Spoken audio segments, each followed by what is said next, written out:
In today's video, I'm going to teach you how to secure your Doordash account after a new device login alert. If you've ever seen an email warning that someone tried to sign in from a device you don't recognize, it's important to act quickly and calmly.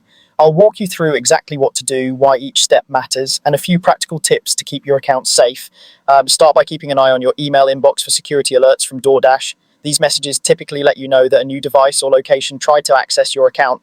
Make sure notifications are enabled for your email app, and check your spam or promotions folders from time to time so you don't miss anything important.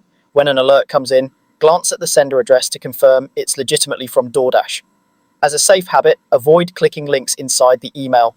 Instead, open the Doordash app directly on your phone or type the website address into your browser yourself. Next, sign into your account using the official app or website.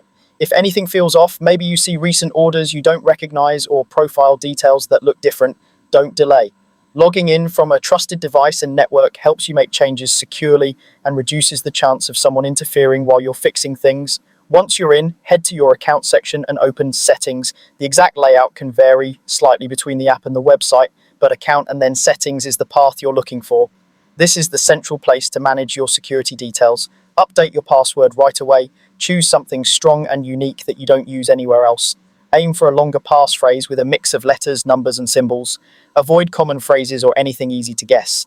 If you use a password manager, this is a great time to let it generate and save a complex password for you. Changing your password immediately cuts off any unauthorized access that may have started. Finally, verify that your phone number on file is correct. This matters because your phone is often used for account recovery or verification. If the number shown isn't the one you actively use, your recovery options may not work when you need them most. One more note, at the moment, Doordash does not offer a dedicated login activity page. Email alerts are the primary way to spot new device sign-ins, which is why monitoring your inbox and responding quickly is so important. That's it. By staying alert to emails, signing in directly, checking settings, updating your password, and confirming your phone number, you'll keep your Doordash account locked down and ready for safe use.